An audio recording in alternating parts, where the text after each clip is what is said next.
नमस्कार, आर्थिक समीक्षा 2012-2013 आपके पास है। आर्थिक समीक्षा आर्थिक प्रभाग के अधिकारियों का सम्मिलित प्रयास है। इस वर्ष की समीक्षा के 3 मुख्य बिंदु हैं। पहला, हमने वर्तमान आर्थिक परिस्थितियों का विवेचन किया है। दूसरा, हमने विभिन्न आर्थिक संकेतकों के बारे में अपने अनुमान बताए हैं।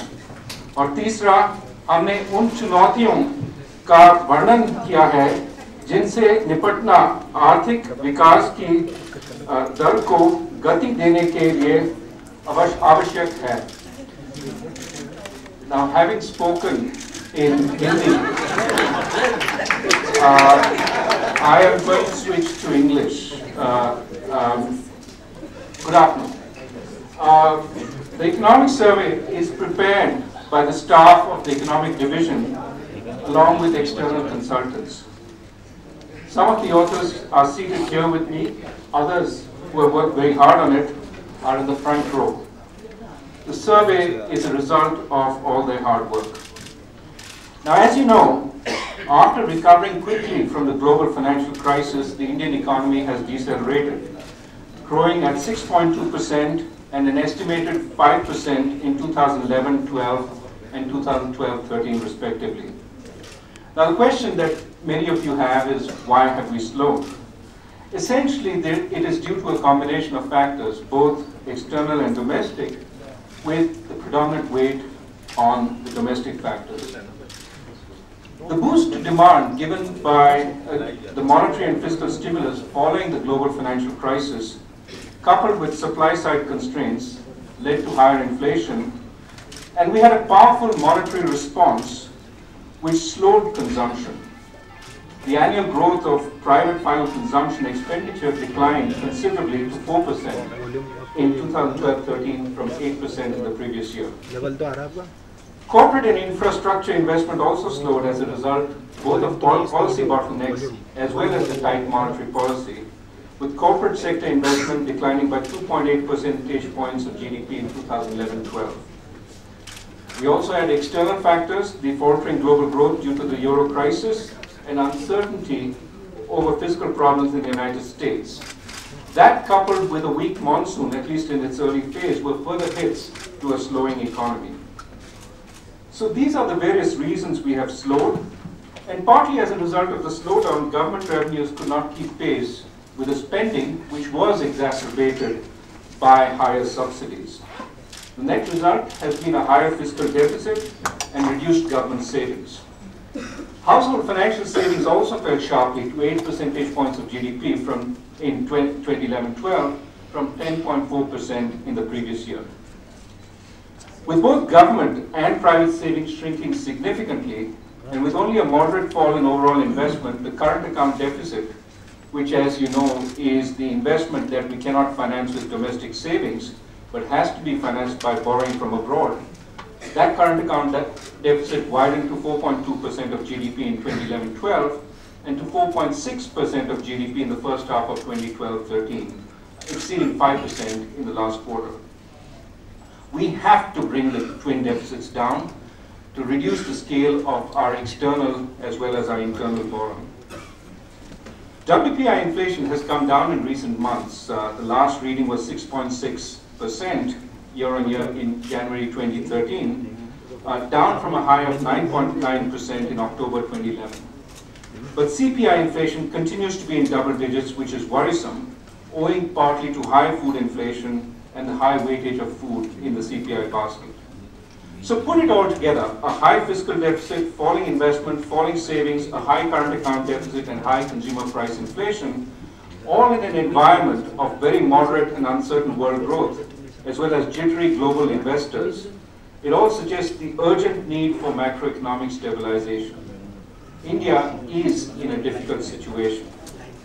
Now, given yesterday's test win, a cricket analogy may be appropriate. We are batting on a sticky wicket, but the sun, reflecting our own strong underlying potential, will dry the pitch out. Until that time, we have to play carefully, focusing on shoring up our position with sensible, prudent actions rather than flashy attempts to hit over the top. Returning to economics, India is in a difficult situation, I said, but it is by no means in an impossible situation. India's growth out of poverty into middle income will be the great story of our times. A return to high growth looks improbable today, but paraphrasing Nelson Mandela, it always looks improbable until it's done.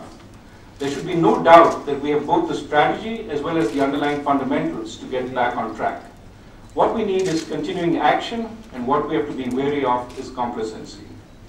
The way forward lies in policies to achieve the following objectives. We need to revive growth, and we need to rebalance national spending from consumption to investment.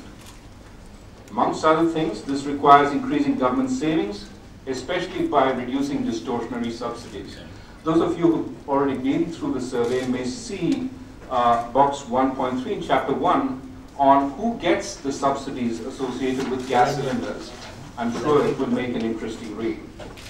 Second, we need to increase opportunities for savers to get strong real returns on financial investments.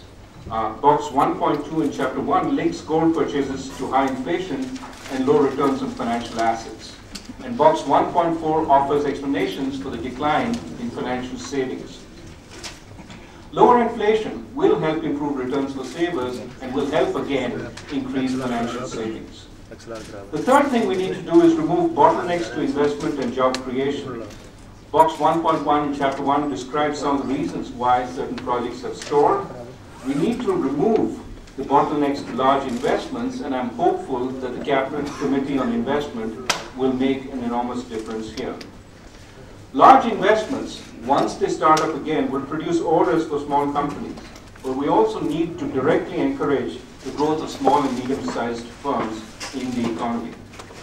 Fourth, we need to reduce the cost for borrowers for raising financing, and this means continuing broadening of the investor base in the economy and reducing transaction costs in the financial sector.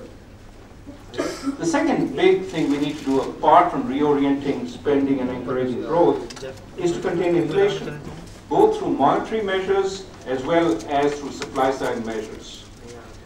Now, over the last few months, the government has announced a number of measures which take us along the road that I've talked about. They include raising diesel prices and capping gas cylinders, which will help reduce subsidies and government spending, thus reducing the fiscal deficit and helping to contain the import bill. Two potential ongoing or probable fiscal reforms are noteworthy. First, the possible implementation of GST on the revenue side. This will not only reduce the cost of doing business across the country by creating a seamless national market where goods and services can go without high transaction costs all over the country, but also it will make businesses, bring more businesses into the tax net, increasing our revenue base. The second major possibility is the direct benefit transfer scheme, which could possibly reduce our expenditures even while giving the poor more choice, reducing leakages, as well as the distortions associated with subsidizing commodities directly. Among the other measures the government has taken towards the path that I've talked about include the Cabinet Committee on Investment, which I referred to, as also the plan to restructure the debts of state power distribution companies, which include incentives for them to charge reasonable tariffs. Liberalization of FDI norms, greater investment in education, warehousing and cold storage, and programs to increase the production of various kinds of foods are part of the greater program to restore macroeconomic stability. Let me emphasize that in this process, fighting inflation will be a joint effort, with the RBI controlling the interest-sensitive components of demand and the government helping through credible fiscal consolidation as well as measures to boost food supply in the fight against inflation. Going forward, credible budgetary plans for fiscal consolidation together with greater agricultural production should help reduce inflation, giving the RBI more room for monetary accommodation. Before leaving the subject of inflation, let me mention that we have done our bit by reducing the number of pages in the survey by 20% or so, thus breaking the trend towards page inflation, the excess demand for paper and ink, and the call on your time, assuming, of course, that you all diligently read the survey cover to cover. With improved sentiment, measures towards further easing of regulatory and financial impediments to investment, and with the global economy likely to recover somewhat in 2013, though with fits and starts, we expect the outlook to improve and growth to be in the range 6.1% to 6.7% in 2013-14. Now this is a range, and it is a fairly wide range. But the reason we offer a range is because the set of possible outcomes is wider than usual given the uncertainty surrounding the timing and the size of the economic rebound. In other words, at turning points which we believe we are in, it is harder to predict the path of GDP, and therefore we are more comfortable offering a range of possible outcomes.